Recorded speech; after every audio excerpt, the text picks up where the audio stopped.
Hey guys, welcome back to Desi London family. On this channel, I share my thoughts and experience to all the viewers who are planning to move to UK or those already here and looking to settle in this country. In this video, we will discuss the UK study visa process for 2025 and all the documents required. I will also cover the timeline for the process and advice on which university intake is the best and more. In this video, we'll provide all the information you need, so sit back and relax as I walk you through everything in the next 10 minutes. So be sure to grab a pen and paper for notes, although I will also include all full list of documents in the description below. So before we dive into the list of required documents, let me introduce myself. My name is Ranjan. I came to UK as a student in September 2007. Since then, it's been a long and fulfilling journey. Today I live in London with my wife and two lovely boys. Aww. Over the past few years, I have helped many students with university admissions, visa application, finding part-time and full-time jobs, and securing accommodation in UK.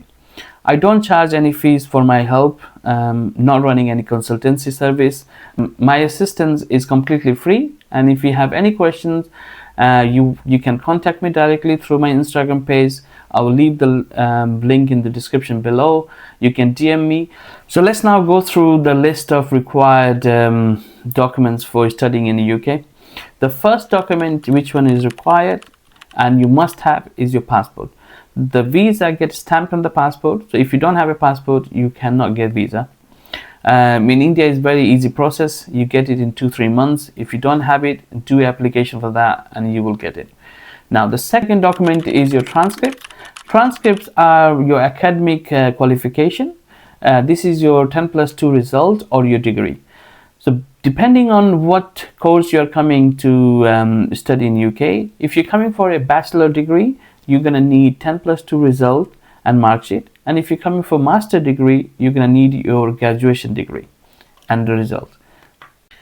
Third document is your English proficiency test. As you all know, UK is an English-speaking country, so you will need to prove that you can read, write, and understand English while you're studying here or living. So you can do by giving IELTS exam in your country. IELTS gives you scores by the band.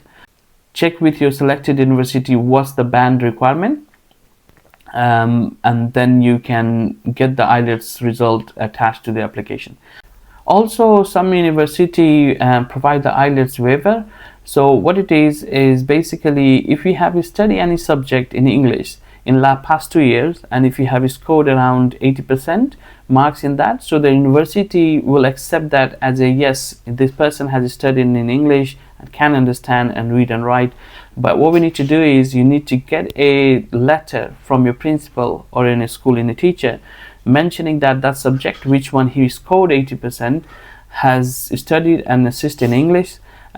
So once you have the document signed, you will need to put in a visa application when you do for the university admission application. We will talk about that later. You need to attach that, and that will provide you like waiver for the IELTS. You don't need to put the IELTS bands in that. The fourth document is LOR. What is LOR? Is a letter of recommendation. So recently universities start asking for this LOR. So what you need to do is you need to get a letter of recommendation either from your principal, teacher, or from any your employers if you have worked anywhere after your graduation. So what you need to do, I will suggest you write that LOR on behalf of your teacher or employee and bring that LOR to them and mention you're planning to go to the UK for study. This is your letter of recommendation. Please check and amend it if he wants to.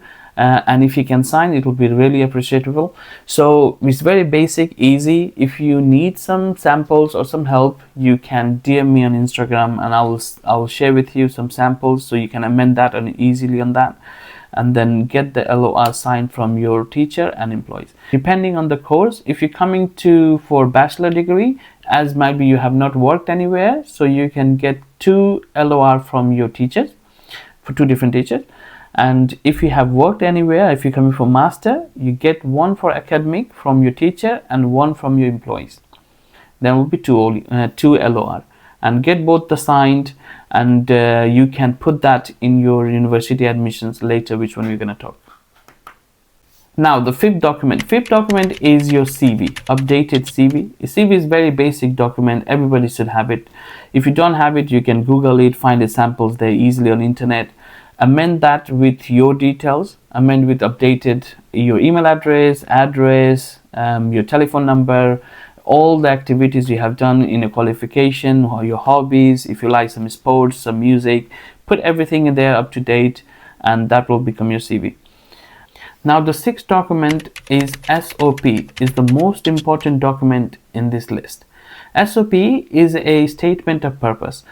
What UK Embassy or university wants you to write a brief explanation. What is your purpose of studying in UK? Why you have selected this university or this course, and all your background qualification. So I will suggest you to write SOP by yourself. This is very important. I can provide you some samples. I have written some for different university for students, but I will suggest you to write down by yourself so you understand and clear. If you want me to check that, you can send it to me through the DM and Instagram, and I will review it and I will send you back. But I will suggest still you to write it. Now all the 6 documents you have prepared and is ready. Now we're going to move to the next step. Next step is applying to the university, selecting the university. There are lots of ways you can do that, but I will cover the most 3 common one. The first one is you can go to the UCAS website. It's a Gov website. I will leave the link in description below. You can go directly to UCAS website, create a login ID through your email, and upload all these 6 documents which one you just now prepared. Once you do that, you will be able to apply in any university just by the click of button. All the university which is listed on UCAS website are authorized, licensed university. They are able to provide the student visa, so you will not have any issue there. Now the second way is to go directly to the university website. Like if you know already which university you're planning to go and which course you want to do, then you can go directly to that university website and select that course. In the right hand side you will see apply for this course. Just click there and upload the same process, upload all the 6 documents and apply for the university. Now the third way is the most common ways in India, or most of the people does in foreign country, is use a consultancy or agent. So there are some benefits for that and there are some drawbacks. The benefits are, of course, the consultancy and agents will have a panel, they have connections with the university, so they speed up the process of your application. You might get the offer letter very quickly if you do from agency or agent. Now there are some drawbacks.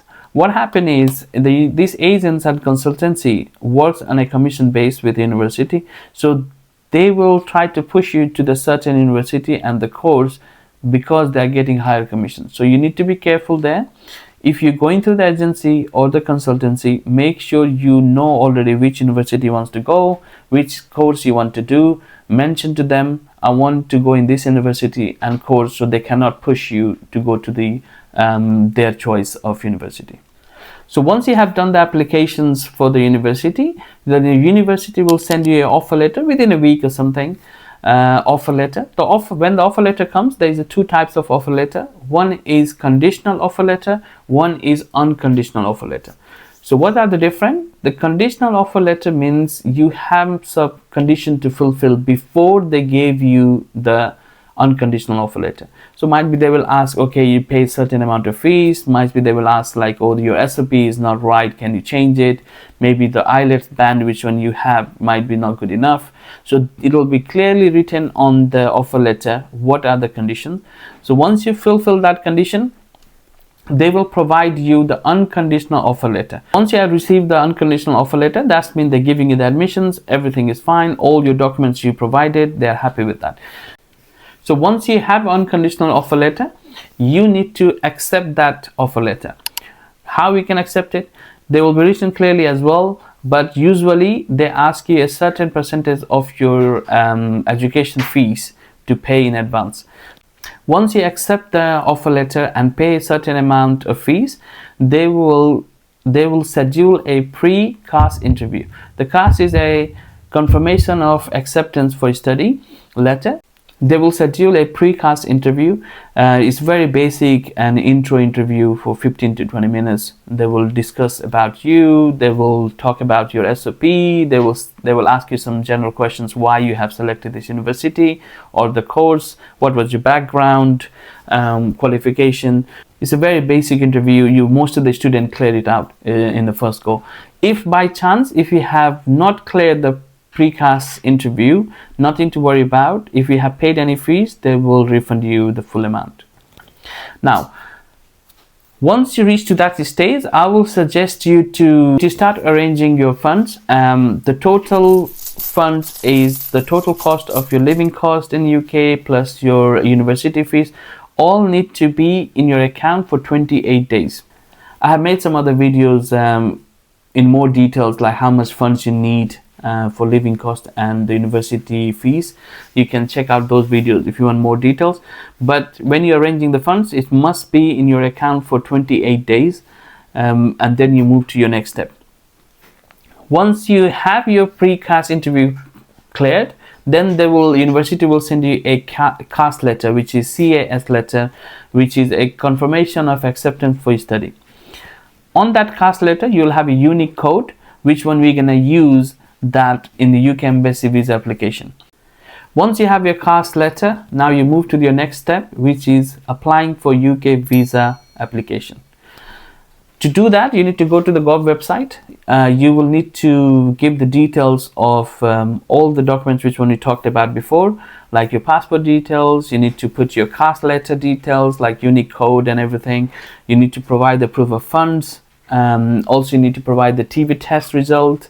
Also, you need to fulfill immigration health surcharge you need to pay. But I have made another video which is very clear and related to UK visa application only. You can go and check it out, that one, if you want more details. Once you have completed your application, you will receive an appointment for biometric scan at your BFS center. I will leave the link in the description below for BFS center. You can check your nearest one. What you need to do is you need to bring all the documents which one we talked about and your passport to the BFS center. They will do the biometric. So what is biometric is they will scan your fingerprints, they will take your photographs, they will scan all the original documents, and they will submit your passport to the UK Embassy. At this point, some students ask which visa service they should take. They should take a standard or priority. There are the two types. So obviously, if you have your university starting after 2 months and you have enough time, do for the standard visa service. But if you think you are delayed on your course is starting in a month, then you take a priority visa service. Obviously, there is extra charge for that, but you check on the BFS website what's the charges. Now, once you have done these applications, your passport is submitted, sit back and relax now, wait. If you have submitted all the correct documents and follow the procedure, I think you should get the visa for sure. So that's it for today. I hope the video was helpful for you. If you need any help with any part of the process, feel free to DM me on Instagram. I will try my best to assist you. In return, all I ask is that you subscribe the channel, like and share these videos for all the students who are planning to come to the UK, so I can continue creating helpful content. Thank you so much for watching, and take care.